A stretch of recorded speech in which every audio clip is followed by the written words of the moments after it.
शहर के ऊपर एक पुराना घर खड़ा है, जिसकी तीसरी मंजिल की खिड़की एक शांत दृश्य को दर्शाती है। कोमल धूप में नहाई मिन्नी, एक सफेद बिल्ली, खिड़की के पास बैठी है। उसकी नजर बुद्धिमान और शांत है। उसकी फर रोशनी में चमकती है, जो कांच से दिखाई देने वाले हलचल भरे शहर के दृश्य के विपरीत है। वह एक पर्यवेक्षक है, एक मूक संरक्षक, जो नीचे विस्तृत शहरी परिदृश्य की निगरानी करता है। शहर फैला हुआ है, शांत सफेद बिल्ली की चौकस आंखों के नीचे सड़कों और इमारतों का एक जाल। मिन्नी, शांति की एक प्रहरी, शांत रहती है, शहर की निरंतर धड़कन के बीच एक क्षण की शांति। आर्या एक उज्जवल सुबह स्कूल जाती है। शहर उसके चारों ओर जाग रहा है। अचानक आर्या मिन्नी को देखती है। उसका चेहरा एक गर्म मुस्कान से चमक उठता है। नमस्ते। आर्या खुशी से मिन्नी की ओर हाथ हिलाती है। उसकी मुस्कान उज्जवल है। मिन्नी अपनी नीली आंखों को झपकाती है। म्याऊं। मिन्नी खिड़की के पास अकेली बैठी है, एक खाली घर में मौन निगरानी। आर्या कहीं नहीं दिखती। घंटे पिघल जाते हैं क्योंकि मिन्नी अडिग रहती है। उसकी निगाह बाहर खाली सड़क पर टिकी रहती है। मकान मालकिन प्रकट होती है।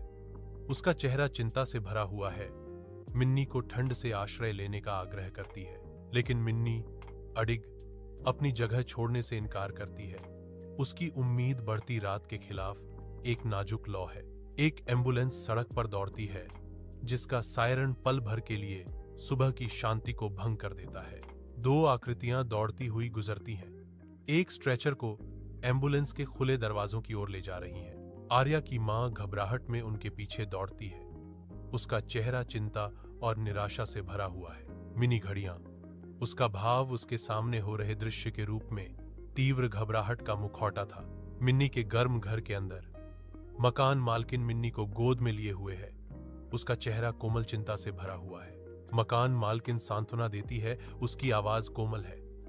आर्या बीमार थी, लेकिन अब वह ठीक है और कल तक घर आ जाएगी। मिन्नी पर राहत छा गई। उसका शरीर शिथिल हो गया, क्योंकि एक लंबी कांपती हुई सांस उसके होंठों से निकलती है। मिन्नी राहत में सांस लेती है। उसके कंधों से एक दृश्यमान वजन हट जाता है। लैंप की रोशनी की हल्की चमक मकान मालकिन की देखभाल करने वाली निगाह को उजागर करती है, क्योंकि वह मिन्नी को देखती है। पुरानी हवेली की तीसरी मंजिल में धूप की किरणें आती हैं, क्योंकि मिन्नी खिड़की के पास बैठी है, विचारों में खोई हुई।